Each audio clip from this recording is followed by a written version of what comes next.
All right, welcome collectors as we continue on with day 2 of Hobbypalooza 2024. For this hour, we have got 2 modern basketball collectors that are going to dive deep on Jordan rare cards. You're going to see some really high-end type stuff on this program here. So stick around for that. But first, I've got to remind you, we're doing Hobbypalooza in honor of the charity Signatures for Soldiers. And I've got a little video which will give you information of how you can help and donate to that worthy cause. The official charity of Hobbypalooza 2024 is Signatures for Soldiers. Since 2014, it has been their mission to help serve those who served our nation when it called on them and who now need our help. They work in cooperation with other charitable organizations to assist veterans with disabilities, homeless veterans, and existing members of the armed forces and their families who need extra support. Their efforts have been documented in Forbes and Beckett magazines. They will be operating a booth at the National, which is their biggest fundraising event of the year, as it includes a charity auction with the support of Heritage Auction House. For more information, visit signaturesforsoldiers.com. To donate to Signatures for Soldiers for our Hobbypalooza event, please use PayPal Goods and Services to send your money. Last year, Mike's PayPal account was frozen by too many people using friends and family. I will happily donate the PayPal P myself to make your donation whole. Send it to jecoffma@yahoo.com. That was jecoffma@yahoo.com. For every $10 donated, you will have an entry to one of the pieces of artwork created by Scott of Reindeer Studios or Eric Fourleaf that they will be making live on their Hobbypalooza show. Additionally, for collectors have 50 exclusive quad auto channel cards available to the first 50 people who donate and request one. In the notes section with your PayPal payment, at a minimum, please include your YouTube handle. If you want to get one of the autographed channel cards, also include your mailing address. Every dollar collected will be presented by check to Signatures for Soldiers at the National in Cleveland. Thank you for supporting this worthy cause.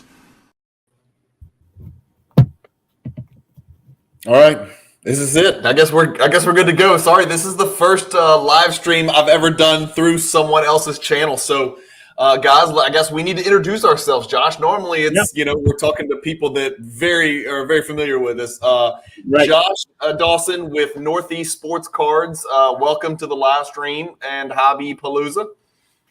Yes, thank you. Yeah, you're yourself as well. Obviously, I'm a long-term Michael Jordan collector and basketball 90s collector. Brian, you came in a little bit after me, but have caught up quick. I'm a squirrel trying to get a nut, Josh. I'm just trying to follow in your footsteps and be like you. And I'm like the JV version. I'm the junior varsity version of Northeast Sports Cards. I am Brian with Cajun Cardboard. You can find me, John, if you want to switch over to our screen share, that'd be awesome. And you can always find me on YouTube on the Cajun Cardboard channel. If we don't get that screen share, there we go. Now we're talking. All right, so that's going to be the what we're going to work with. So that's what my YouTube channel looks like. If you ever want to watch Jordan content, my channel is a pretty good place to try to do that. John, see if you can get our faces back up there while we're in screen share, so it's not just a screen. But that's the channel right there, Cajun Cardboard. That's what the logo looks like. So if you see that, that's me. That's us. There we go. Perfect. Thank you, sir. So we've done our introductions. We're just 2 dudes that like to collect Jordan on a pretty high level, on a pretty consistent level, Josh. We do collect other stuff, but today's episode is going to be twofold. I want it to be, since it's not, Jordan-centric viewers necessarily that are going to be watching today's live stream, I kind of want to talk about some of the basics, almost like a Jordan collecting for dummies, although that's kind of I don't want to use a derogatory term. Let's call it Jordan Collecting 101 or the foundations of 90s Jordan collecting. How does that sound? Perfect. All right, so we're going to have to take a time machine, and normally we're talking calculus, but today we're going to be talking addition and subtraction, right? Does that make sense? So that's your analogy. So why don't we start from the jump? Tell me, let's just generally speaking, like how did you get to 90s collecting and specifically collecting Michael Jordan cards from the 90s? What led you into that path? Because you've been collecting for 40 plus years, man.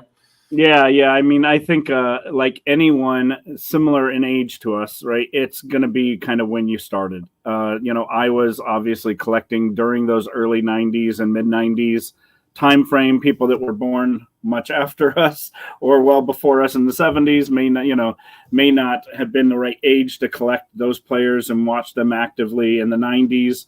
So people that were like my parents are born in the late '40s, they're not going to be obviously collecting relevant new players or players during that peak time of the '90s. So I think it's a combination of that. And for me, obviously, I had a baseball card collection first. I think everybody starts with baseball somehow, Yeah.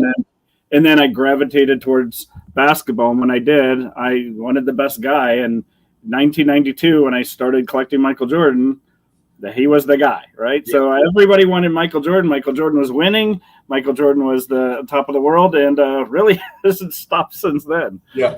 So. Everything you just said resonates with me, and I would think that a lot of people our age, I just turned 50, anybody in that 42 to 58 kind of range, that's an odd 16-year era there, but like generally speaking, you needed to be in the right place at the right time to feel the way that we feel about collecting cards from the 90s. You know what I mean? So why don't we start with this? Here's a very basic foundational question that some people that are watching are going to be collecting vintage baseball or hockey collectors or whatever. So we're talking super basic, Josh. Talk to me about inserts, parallels, and then parallel inserts. And I'll do some screen sharing. How about that? Yeah, sounds good. Obviously, at a basic level, inserts are cards that are inserted into packs or sets that are completely different view and look than a regular card, and they have their own checklist. So they would have their own checklist. They would look nothing like the base version, and they would be its own set, an insert set. A parallel, on the other hand, is a card that looks just like the base card, but has a slight difference, like a refractor or an atomic refractor, or it doesn't even have to be a refractor. It could be a very big card, like the one you're showing now, right? The PMG looks just like the base card, except it's red. Yep. Makes all the difference. So that is a parallel rather than a insert card. Inserts are different looking and, like I said, have their own checklists. Yeah, and a set within a set. And then you have the hybrid, right, which is the parallel insert. So it's inserts, an insert. Right. Yeah, it's an insert. This is an insert, right? Yep. So it's going to look different than the normal. I pulled that one up because I knew you were going to talk about that one. So that one is the parallel insert. So it looks like the base. It does have its own, checklist. So it's a parallel insert. So it's kind of one and the same. That's it. And so Josh is holding up a grand finale PSA 10, which is like a pop 2, right? Serial number to 50, pop 2. He only brought pop 1, of course, jerk.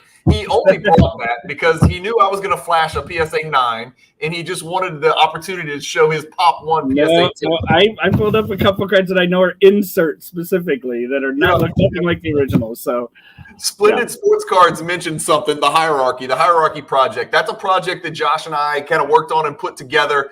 Josh, it's we started probably 2 years ago now, but it's been done for a while. But we kind of go back and we continue to revisit it because it's sort of taken on a life of its own. We're going to talk a little bit more about the hierarchy project, what that means in a nutshell, Josh. And those of you watching, if you're not familiar with it, the hierarchy project was a graphical illustration of some of the most collectible, in-demand Michael Jordan cards from the 80s and 90s. It cut off in the year 1999. So it's from the 80s and 90s. You're not going to see exquisite autographs or national treasures or, all the 2000 stuff or the Wizard stuff. It's a specific era, specific cards, specific criteria to fit into there. But I wanted to grease I wanted to eliminate any barriers to entry for people who were had trepidation about getting into the Jordan world, right? Yeah, it's a little overwhelming, right? I think people are overwhelmed. They're thinking it's too expensive. It's too, they don't know where to start. This was more of an educational piece. That's why I really wanted to get involved when Brian came up with the idea and created this whole idea of the hierarchy. It's really to educate people on what's out there, you kind of collect what you want, and there's no right way to do it. And that's kind of the point. All right, that's what the Hierarchy Project's about. We're going to show some pictures. Let's just get to it. Heck with it. Here you go. There it is. That's the Hierarchy Project in a nutshell. That is the poster. So you'll see we've separated it into tiers. There are 300 plus cards individually. You got to really zoom in, right? But you can see it. This is a 3x2 poster. These posters are available and they are for sale. If you want to figure out how to buy one, just message me on Instagram. I'm Cajun_cardboard. You can't miss me. Most of the cost is to ship the damn things. It's $50 to ship at FedEx. The posters are relatively cheap, and you can fit up to 6 of them, I think, in one of those protective tubes. The back of the poster is also very cool because I think, Josh, this is one of the biggest pack odds lists in the world, certainly for Michael Jordan. So every single card, the year, the set, the name of the insert, if it's serial numbered, the pack series, where it's found, retail, hobby, jumbo, cello, etc. So anything and everything you want to know about these cards, about these cards on the front, you can find on the back in this. And it also gives you a breakdown of what is not included in here, like no autograph cards, no base cards, no patch cards, no foreign cards, no Wizards cards, no 2000, stuff like that, right?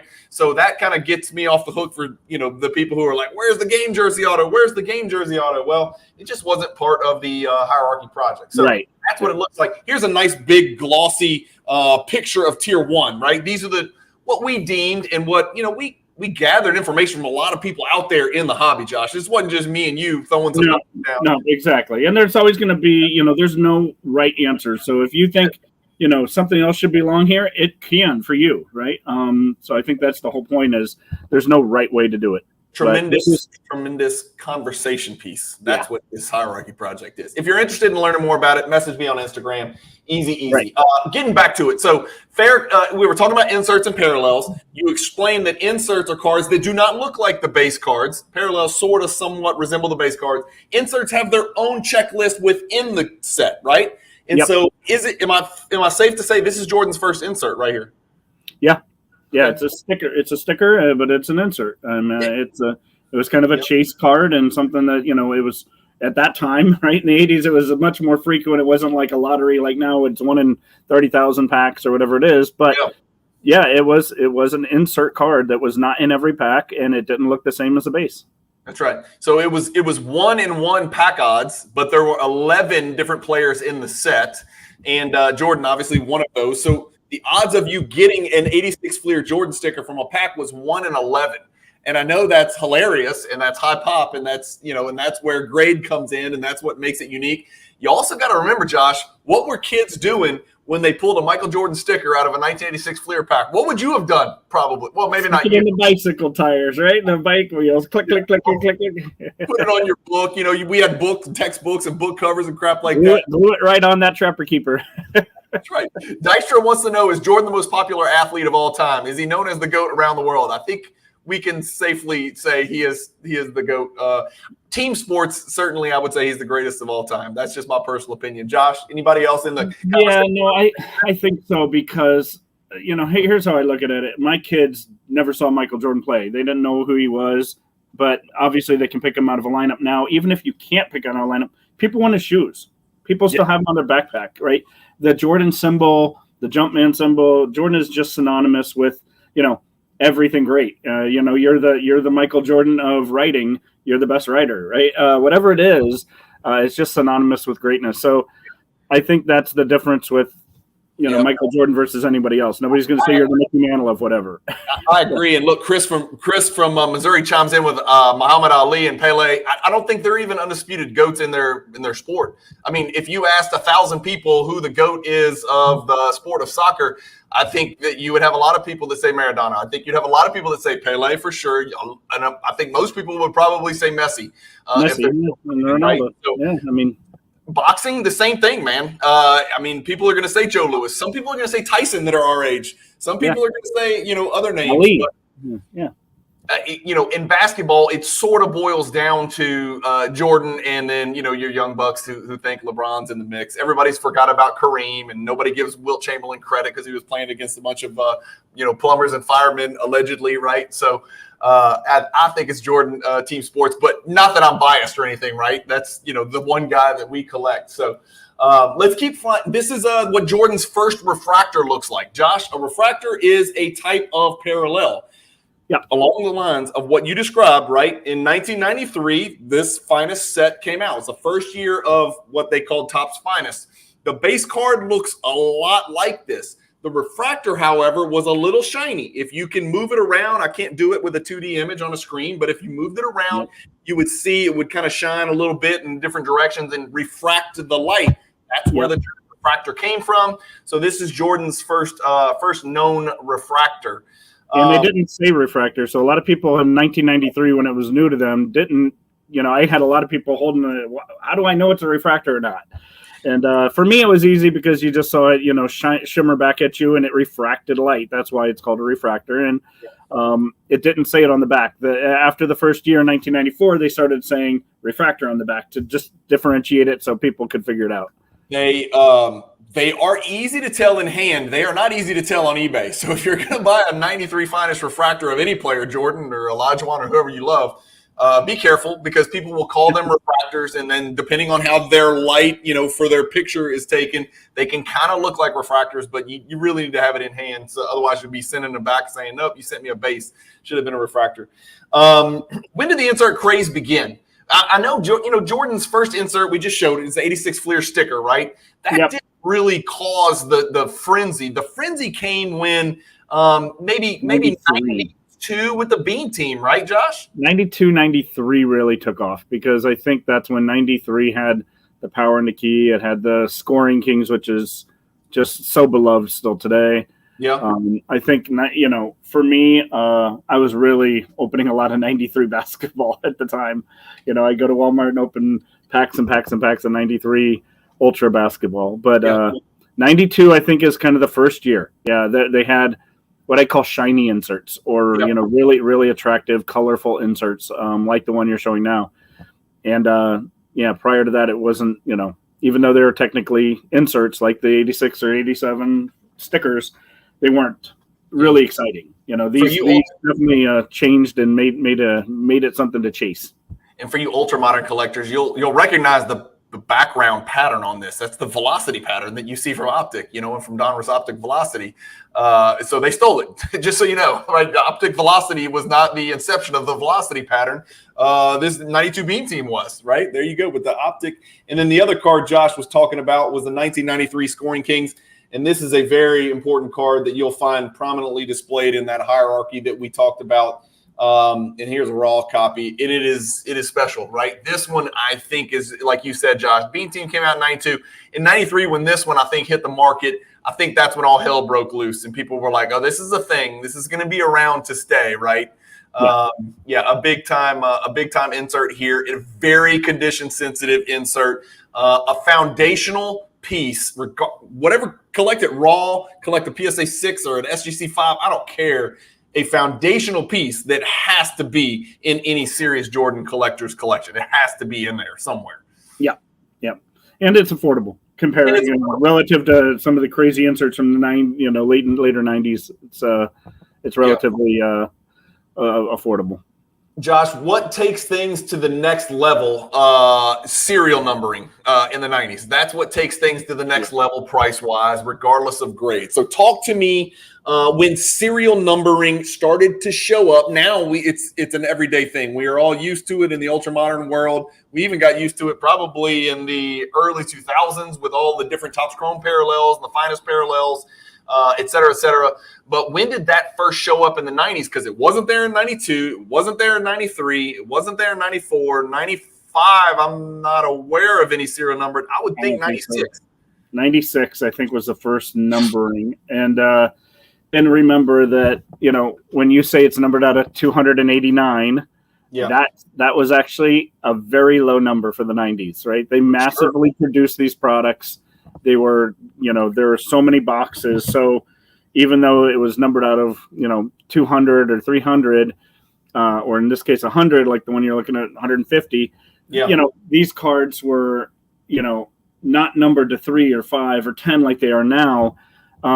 Flawless just came out in basketball. It had 51 of ones, right? Yeah. So it just was a different time, and the numbering didn't get that low, and everybody had a chance kinda to get one, but they were extremely rare because 300 when you make that many cases versus number to 5 when you only make this many cases, it's kind of dissimilar. Josh, our guy Lincoln Thomas brings up a great point. 91 Upper Deck holograms were in fact inserts. Yes, they absolutely were. And one just set the record yesterday.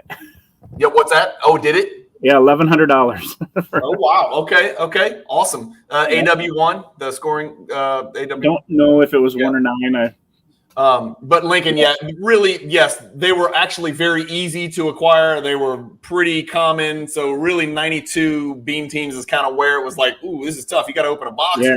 Back when people open packs, I could stack I've got 100 holograms over here to my right, to be honest with you, but I don't have 100 beam teams. And so we were kind of just talking about what really made inserts turn the corner and kind of pique everybody's interest.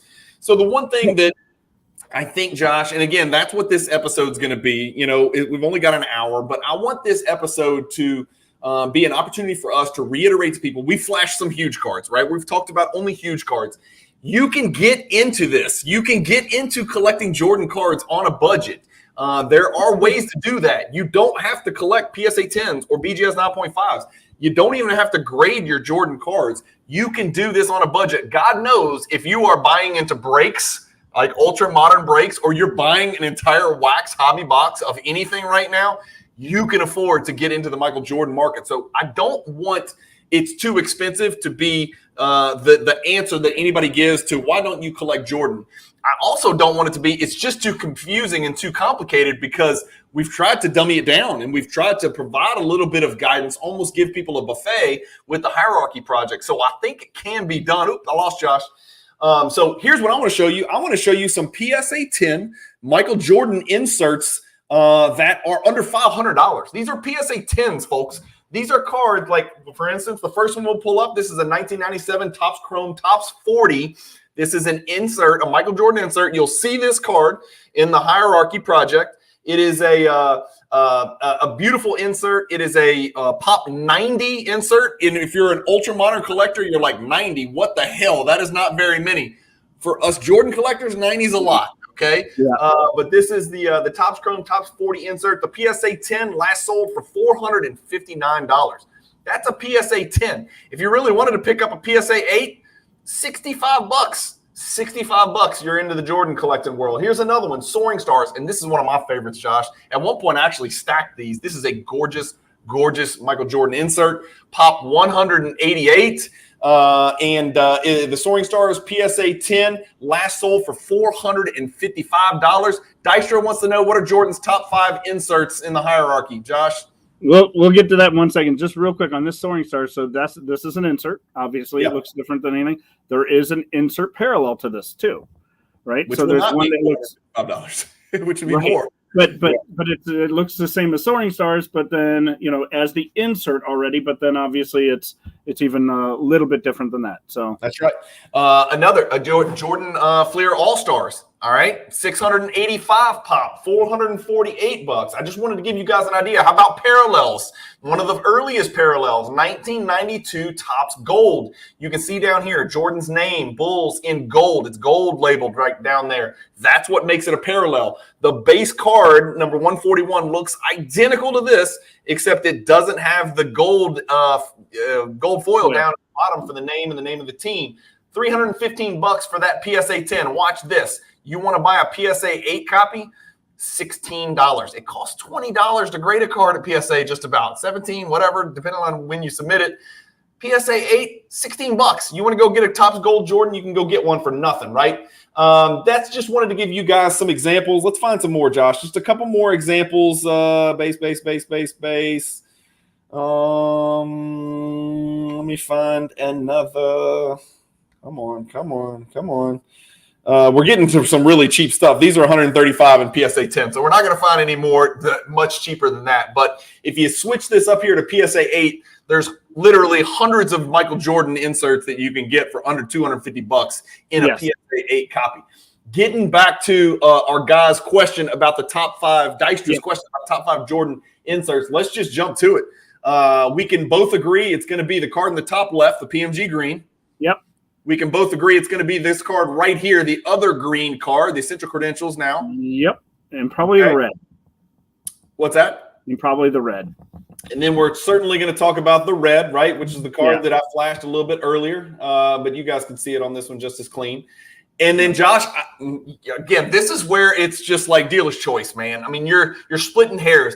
This gets us to the topic of why we didn't rank the cards in the hierarchy in order. In other words, this picture you're looking at, this is it. These are the 27 cards that you and I, with the input from a bunch of collectors around the world, decided these are the 27 that go into the pool, which we call tier 1. We did not rank them 1 through 27 for this very reason. No, and I'll be honest. I'll give you my top 5. Give me your next 2. Yeah. My top 5, I own 1 of those 5. My top 5 are going to be the green PMG. Yep. Followed by the green credentials now. Okay. Followed by the red PMG. I don't own any of those 3 cards. Yep. Followed by, for me, the 98 rubies in the second row. That one where he's leaning down. I do not own that card. And then probably I'm going to go with Jambalaya just because of how iconic it is. Yeah. The Jambalaya is a very, even if you don't collect Jordan, if you see it, you know something's going on. Like, this is not normal, right? That's not a normal card. There's something different about it. And of course, if I live in Louisiana, I live in Louisiana, Baton Rouge, Louisiana. Any card named Jambalaya down here, it's called Jambalaya, but Jambalaya, you got to have it. So the only way.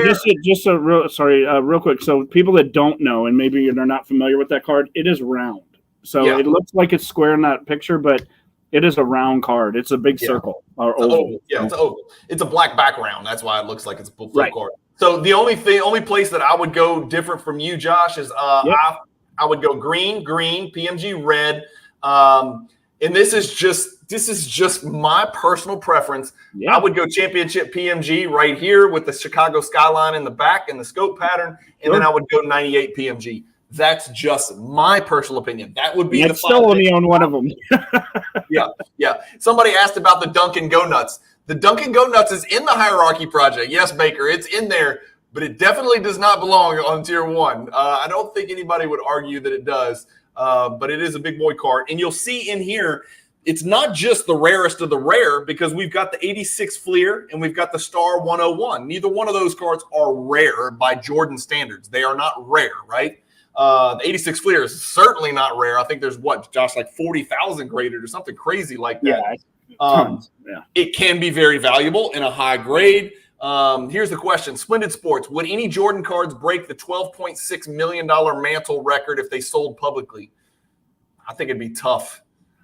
I'm thinking of a Jordan masterpiece. The next PMG green is going to sell for about $4 million, in my opinion. The most valuable Michael Jordan card has not been seen. It's called a Gem Masters. Yeah, it's a Gem Master one. Gem Masters is going to be the biggest Michael Jordan card ever sold, if it ever sells. And I don't know if it'll top I don't think it's getting to 12, Josh. I don't think you'd have to have two big. It'll set a record for multi-millions, but it will not hit 12. The next PMG green is a $4 million card, Josh. Probably. Depending on the grade. Depending on the grade. Yeah, as long as it's numerically graded, right? Not authentic altered, as long as numerically graded. I think 3 to 5 million. That's a pretty big range, but hell, it's a lot of money. So we're just guessing. You know what I mean? Yeah.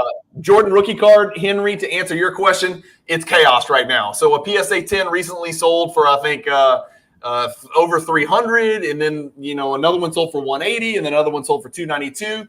So when you're looking at the 86 Fleer Jordan PSA 10 rookie card, you're looking at a couple things. How old is first of all, you need to look at the card, because just like in Ultra Modern and every other facet of the hobby, all PSA 7s aren't the same. All PSA 10s aren't the same. So look at the card first, front and back, and then look at the age of the PSA label. That tends to have a huge impact on the value. And believe it or not, Josh, I'm not endorsing Mike Baker authentication. I don't get paid by him or anything, but the stickers matter. I mean, Josh, you could attest to that. You just sold 2 Mike Baker black stickers that both did eye-popping numbers. By the way, I didn't even get a chance to talk to you. You were pleased with the sale of those 2 Jordan NBA. Yeah, I think a PWCC sticker, a Mike Baker sticker called NBA, black diamond or gold diamond. They do add value, because if you have a pop 1 or pop 3, it's not really going to matter. But if you have a Dunkin' Donuts, let's use that one, right? Where there's multiple 10s out there, they're not all equal, even though they're all graded 10. Yeah. I have the Jordan rookie here. It's not the best 10 in the world. And I'll be honest, right? It's a great 10. It deserves a grade. But are there better 10s out there? Probably so. Yeah. And so, not all 10s are the same. Not all 8s are the same, as Brian said. So, those stickers do have an impact, right, on the best quality of those ones. Low grade, no grade vintage says, where's my EX 2000 cut above? There it is, right there, guy.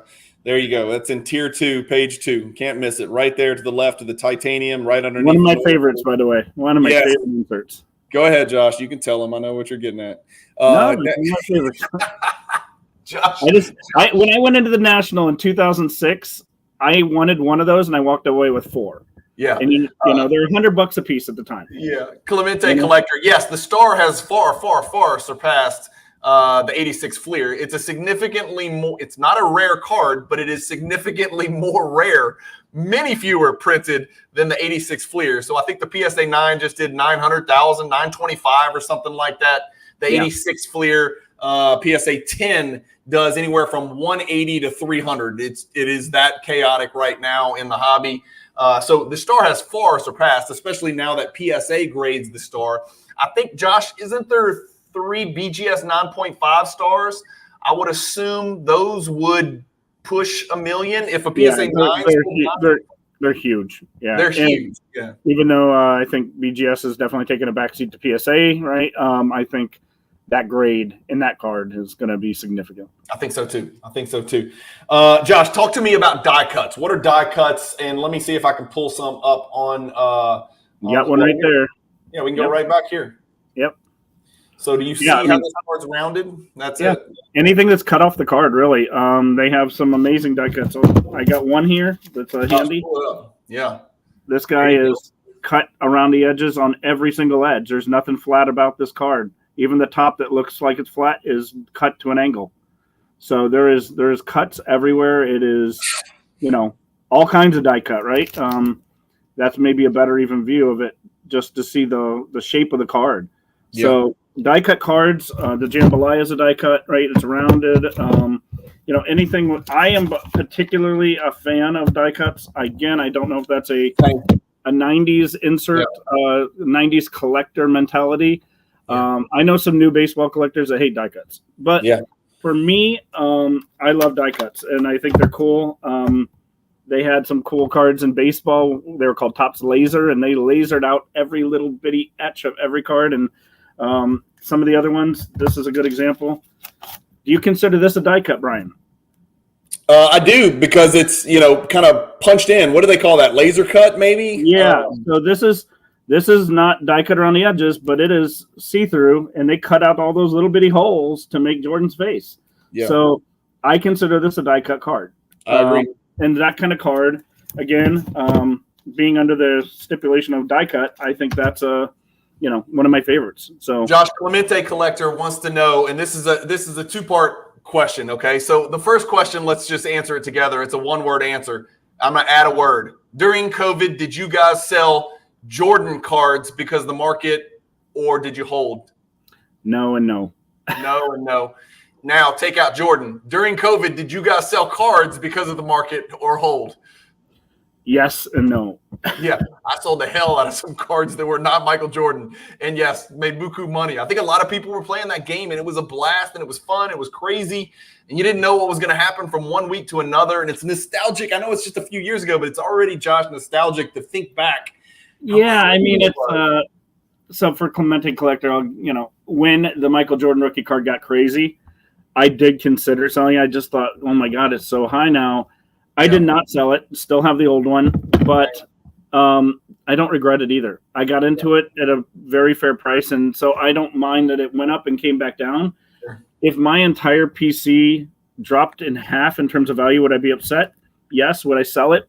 No. So it really doesn't matter, because it's not all about money and the monetary value for me. I like collecting this stuff. I love it. It's like a little piece of artwork I get to look at every day. And for me, it's, there's definitely a financial component to everything in the hobby, but it's not the only component. Well, look, I'll be very transparent. Do I regret not selling my 86 Fleer Jordan PSA 10? Yes, I do, because I could have bought back 4. So but you didn't know that at the time. But we didn't know. So of course, hindsight's 2020. If you ask me now, would I go back and sell it for $800,000 and then go buy another one and then pocket $500,000? Hell yeah, I would have done that. That would have been freaking a blast. That would have been great because I'd have a lot more Jordan cards now. It would all have poured right back into the hobby. That's one thing that we Right. Exactly. We don't know that, we just don't know that. And so, we're both, we both held the 86 Fleer. I held the whole 86 Fleer PSA 10 set, Josh. Talk about regret. Jeez, I missed the boat there to change my life. And then ultimately ended up selling it and doing fine. Interlake, Schmo Dan's wants to know, do you guys have an Interlake? And he's referring to, let me see if I can pull that bad boy up. That should be a tier 2 card, huh, Josh? Yeah. It's on another tier 2 page, so we'll just have to roll with it. Do you have an Interlake, Josh? In what grade? I do not. I have one. I have a BGS 9.5 Interlake card. Interlake was I don't have a lot of details about it. I know it was like a locally produced card. Up in the Illinois area, and it's humongous. It's gigantic and oversized. Here, actually, we can pull it up on Card Ladder just so Schmo, we can tell people what Schmo is talking about. Boom. There we go. Yeah. Come on. There we go. So that's what he's talking about. It's a beautiful card. I mean, you could see Jordan like 100,000 muscles in his legs and arms in this card. I love this card. The Bulls jerseys were so pathetic. It was almost like a 9-year-old designed the jerseys. I mean, the letters are too far away. The font is boring. There's a big white gap between the numbers and the jersey. The Bulls sucked, dude. The Bulls were on the brink of being worthless, and then they just happened to avoid the Sam Bowie bullet and pick up Michael Jordan, and the rest is history. Now they're one of the most valuable franchises in all of the world, and this is a great card. That's it. That's what it looks like. Great card. All right, what else? Let's see. I've got some stuff on my list. Josh, this is something that we've got if somebody offered you a Lamborghini for the 86 Fleer, would you do it? Absolutely not. I have no interest in a Lamborghini. I drive a car that is worth less than many of my cards, and I am not alone in the hobby of being able to say that. Especially Josh definitely drives a car. I don't even know what Josh drives, but he drives a car less than a lot of his cards. That's for sure. Yeah, I mean, listen, any car, forget the word Lamborghini, is a depreciating asset. And I don't consider a Michael Jordan rookie card a depreciating asset. If anything, with Topps Fanatics plans for the future, I think this hobby is on the brink of explosion, and it's going to get bigger, meaning things will continue to progress and not run backwards. Yeah, so. Josh, this is a great question. Listen to this: low grade, no grade, and I'm going to push back a little bit on this. Do you guys think card manufacturers will ever go back to producing intricately designed inserts? Or are we stuck with boring parallels for the foreseeable future? I'll be the first one to say the ultra modern collector is parallel focused. There's a frenzy for parallels. Same card, different color, different serial number. I get it. I acknowledge it. It exists. Parallel Trump inserts right now. But I got to push back a little bit. I've seen Panini. I've seen some really cool inserts. There's a lot of inserts out there that I like. And the ones I like aren't the ones that everybody else likes. They like the downtowns, the kabooms. I do like the color blast stuff, Josh. I think those are good looking. I think Panini's done the Prism Fireworks, I think, is a beautiful insert that Panini's had for a few years running. So to answer your question, it looks like people just prefer parallels over inserts today. Yeah, I think in one hand, I agree with you. Like, I like the Aurora. Right, the Aurora cards are beautiful colors and amazing, detail to those cards as an insert. If the questions are they going to go back, and when you say intricately designed, you mean die cuts and crazy things? I think it costs a lot of money to do that, and I don't know that they will. I don't, Upper Deck still comes out with a set that has some of those crazy die cuts and things that are really interesting, but I don't think they will recreate, other than the retro things that have come out, brand new insert sets that have those kind of inserts. Yeah, I agree. Tell us your thoughts on grading companies and Jordan cards. Obviously, I'm sure PSA cards probably sell for the most, but do Beckett or SGC go for more? So I don't know who sponsors what channels or anything, so I'm going to be very delicate here. I think I can safely say, Josh, that the 90s, well, really 90s cards, generally speaking, basketball, even baseball and football, are dominated by PSA and BGS. I know in the vintage world, SGC is a prominent player, a prominent factor, and some of the most valuable cards in the world are SGC graded.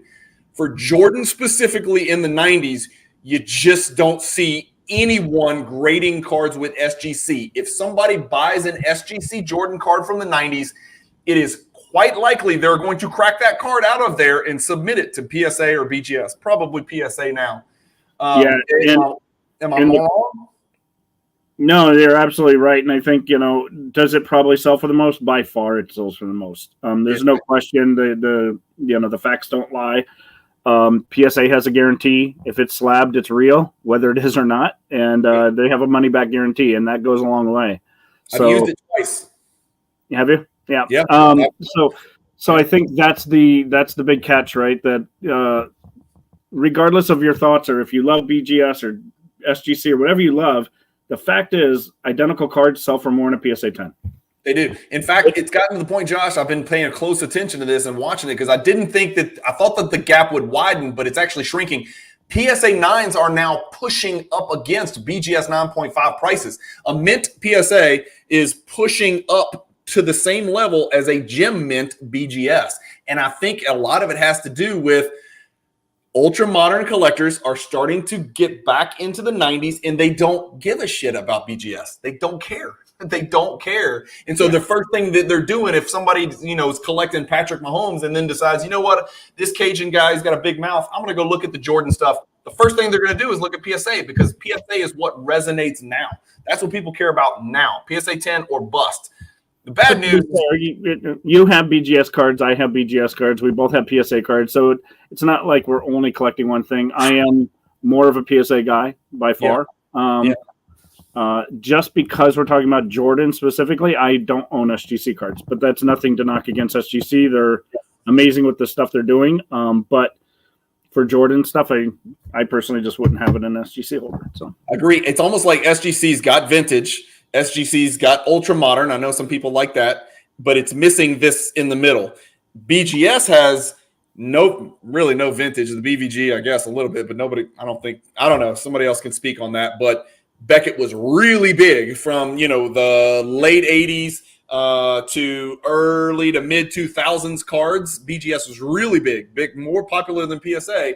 And then PSA's just got it all. PSA's got every era, vintage, 80s and 90s, modern, ultra modern, they got it all. So I just think that 85 to 2005 PSA and BGS is everything. From what I see, price wise, I know for a fact, it's not opinion. Price wise, that's where you need to be.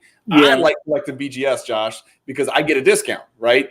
The discount of a BGS 9.5 compared to a PSA 10 of a rare Jordan insert in some cases is 20 to 1. Sometimes it's 2 to 1, but sometimes it's 20 to 1, and I'm not exaggerating on that. So I like to pick up the other gem mint copy, the POFO gem mint copy. You know what I mean? Yeah, and so let's just touch on one other piece of the differentiation between PSA and BGS, which is the set registry. So PSA has a set registry where you can put on all your cards and see how many cards you have, and there's 100 cards in that set, and you have 42 of them, and you know exactly what you need to get the rest. And it's a friendly competition and something you can track your collection very closely. I think that's something that the other grading card companies are missing. It's a big deal. The money back guarantee and the set registry are very important driving factors when it comes to pricing that people forget about. They just think about this card versus this card and the 3 letters that are at the top. No, there's more to it, especially when you're buying Jordan. And this is a word of caution to anybody that is looking to get into the Jordan market that is not yet in the Jordan market. Please be careful. before you buy a big boy card, please run it by somebody who's been there and done that, that can verify it's authentic. Not all Jordan inserts and parallels are faked, but some are notoriously fraudulent. Counterfeit cards, notorious. Certain inserts and parallels are notorious for being counterfeited. You and I know it because we swim in these waters every day. But if you're looking to get in, I don't want that to scare you out of it, right? And that's where PSA slabs come in, because you've got your money back guarantee. If there's a fake PSA slab, you're screwed. But if there's a fake card in a real PSA slab, you're in pretty good shape. I can vouch for that, and I don't get paid by PSA. And like I said, I collect PSA and BGS. I've exercised the money back guarantee twice now with PSA. The customer service, the responsiveness, and the price that they gave me was exactly what I was out. So it was a complete wash. It was my screw up because I didn't run it by somebody, and I ended up buying a counterfeit card and a PSA slab because I just assumed PSA got it right the first time, but they didn't. Yep. It's a big deal, man. It's a very, very big deal. And so, and look, Cute E DeGen says a bad experience will definitely shy a new collector, meaning, dissuade a new collector from jumping in. Facts, man. That is a fact. Yeah. The one thing I'll say about collecting Jordan stuff is that no cardboard pieces of paper with athletes on it is risk-free. Okay. But I feel a very low level of anxiety buying low pop Michael Jordan cards from the 80s and 90s. I think there's a 40, sometimes 40 plus year track record of historical price trends. The data is now available to where we can look at the gem percentage. When I say gem percentage, Josh, explain what that is. Yeah, how many cards of what the total been graded are gem mint 10s, right? Or gem mint grade. Yeah. If you submit 100 of them, did 50 of them come back as perfect, or did 3? Yeah, it's a 3% or a 50% gem rate, right? Yeah.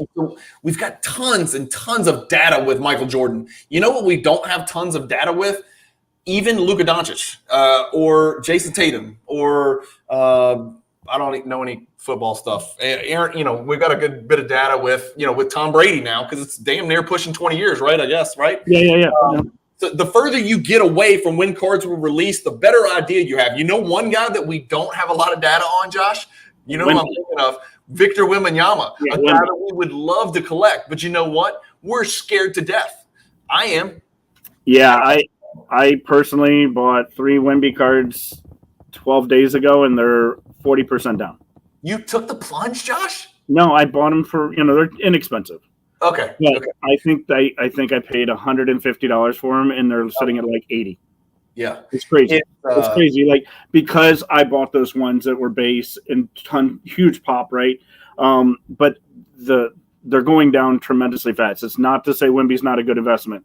I think long term it's going to be great. I think he's one of a kind athlete and something we've never seen before. However, I just think that population reports matter, and watching how many things are getting 10s, and the fact that his gem count, like we're talking about, the gem rate is through the roof, right? Yeah.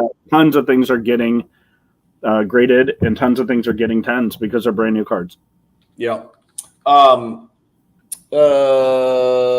and ball cards just mentioned. So I guess this would be, he said that gem rate says 7 to 8% of SGC sports cards are graded are 90s, and PSA 7.5 to 8.5%. So there's not that much of a difference.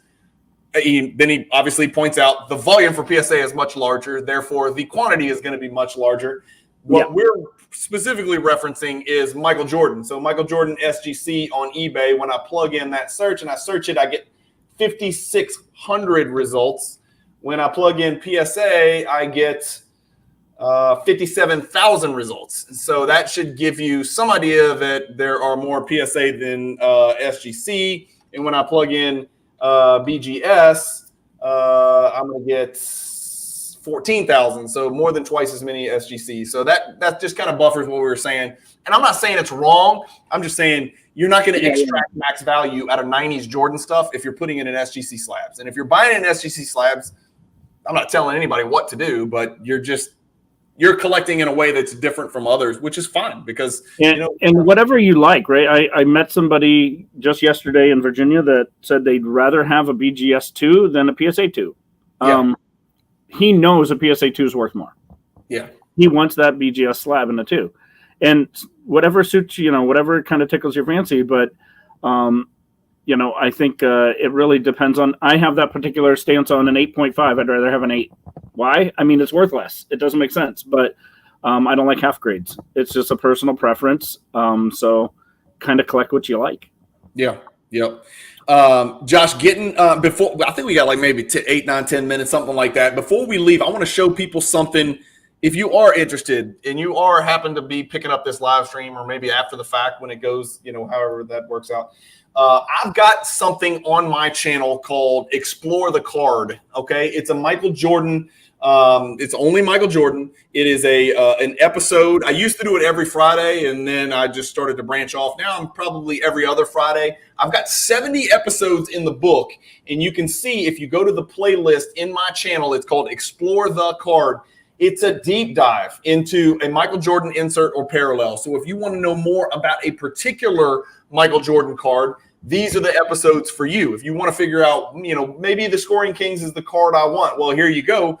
You've got a whole 25-minute video on one card, where it came from, when the set was, what the pack odds were, who else is in the insert set, what the prices are, what the pop is, what the gem percentage is, what other cards are about the same value, all of that. And so those Explore the Card episodes are pretty popular. When they first came out, a few people were watching them. Now it pushes, near 1,000 views on each one, and that's pretty big for me because I don't get that many viewers. People that watch my channel are only watching because they collect pretty much 90s basketball cards.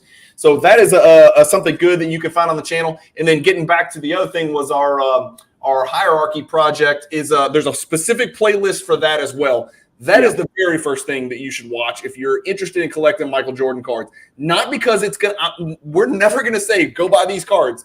It's because we talk through all of the cards, every single card, over 300 cards. We talk through every single one of them, and we show you every single one of them. So you can watch an episode, you see 27 cards, you may hate 26 of them, but the one that you like, you're going to learn a lot more about it. You're going to get to see it up front. Josh probably owns it. We're going to look at the values. We're going to talk about it, where it came from, where it's going. Is it, but we're never going to say, these are the cards you need to buy in this order or this grade or any of that stuff.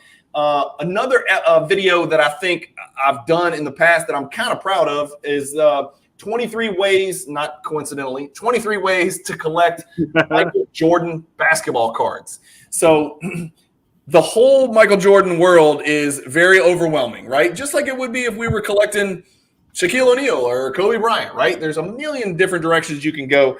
This is a pretty cool video I did where you can kind of create parameters and create criteria that limits the focus and limits your scope. Maybe you only want to collect North Carolina Michael Jordan cards. Maybe you only want to collect autographs. Maybe you only want to collect die cuts. Maybe you only want to collect his Fleer and try to collect as many Fleer cards as possible. Maybe you want to only collect base or only parallel, or there's a million ways. I limited it to 23 that I thought were pretty cool and viable. Maybe you're just the oddball and all you want to do is focus on Michael Jordan stickers or Michael Jordan international cards only.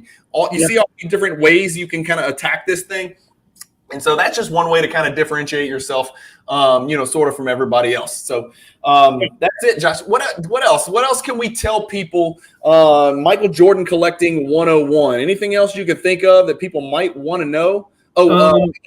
Don't go buy boxes from the 90s. Yeah. Ripping, trying to find that Jordan insert from the 90s is not a good bet. The prices of boxes are extremely high, and chances of getting your Jordan card is very low. But I like the comment from low grade, no grade vintage. I don't know if you can read that one off, but it said you mentioned ultra modern basketball cards that people prefer parallels.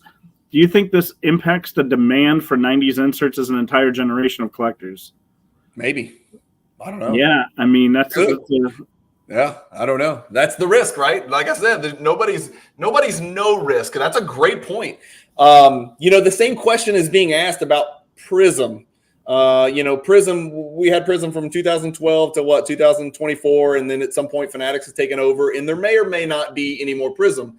And so some people were asking, will that make that 10-year or 12-year Prism run, will that make those cards more valuable or less valuable? Because the kids that just got born are not going to know what Prism is because they're not going to be producing it anymore. And when people say stuff like that, I point to Honus Wagner. I don't give a shit about Honus Wagner. I could care less. I never saw Honus Wagner play. I don't even think he's probably a top 20 baseball player of all time. But his card is the most valuable card in the world. Mickey Mantle, same thing. I never saw Mickey Mantle play. I don't care at all about Mickey Mantle, and neither do most of the people that are, in their 20s, but they can appreciate that Mickey Mantle card. And so I kind of think that same deal where, it's like, well, shouldn't vintage be worth less because nobody cares about these old dudes that used to play with the soft gloves and the soft, Yeah. It works. It just works. And here we are 40 years later, and Jordan's hotter than ever. 40 years later. Speaking of Prism, I think, they're going to create Chrome basketball, Chrome football in this year. It's been 15 years since we've seen a Chrome basketball card. I think it's going to be very important. Whether the fact that it's a rookie year for Wemby and all that other stuff, I just think having Chrome basketball back is going to be a big deal for the hobby. Yeah. So here's where I plead complete ignorance. I don't buy any ultra modern basketball anymore. I used to buy a lot, but I'm priced out now. It just doesn't make financial sense for me. Yeah. Tell me again, there's going to be Topps Chrome licensed to Victor Wembanyama rookie cards? Not licensed. Not licensed. Okay, right. That's I mean, they've done a good job of showing him in his San Antonio uniform without using the word San Antonio with the Spurs logo. Yeah. And they're going to have autographs. So it will be licensed in 2 years, right? Yeah, remains to be seen. A lot going on in court, but okay. I don't know. I don't.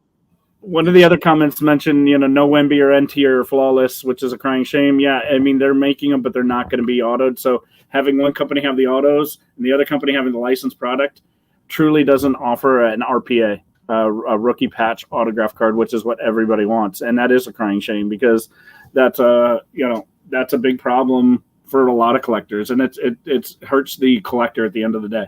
Yeah. Baker said you can't build Jordan rainbows. I disagree. There are many, many, many situations where you can build Jordan rainbows. There are one that comes to mind is the SPX, 97 SPX. There's base, there's bronze, there's silver, there's sky, there's gold, and then there's the grand finale that we flashed earlier. So there's your 7 rainbow. Now I don't have 48 rainbow. I can't have a 48 color rainbow, right? Like we can do with Wemby and Doncic and those folks. But yes, there are rainbows out there. Yeah, there are rainbows. Yeah. Yeah. How about Metal Universe and then the red and the green? There's a $5 million rainbow for you. Yeah, just 2 cards. Yeah, exactly. What else, Josh? Anything else that you can tell people who maybe aren't into collecting 90s basketball or 90s Jordans?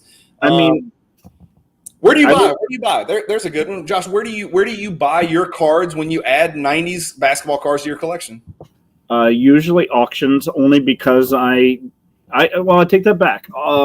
eBay and auctions. I buy a lot of things on eBay still. However, I have a lot of stuff of Jordan. So for me, I get the lower end things, plug-in holes in the set registry, things like that. Yeah. So as far as the bigger items, obviously those only come to auction. Yeah. We're getting kicked off. John, you told me I had 2 hours, but it's only 1. I'm just kidding.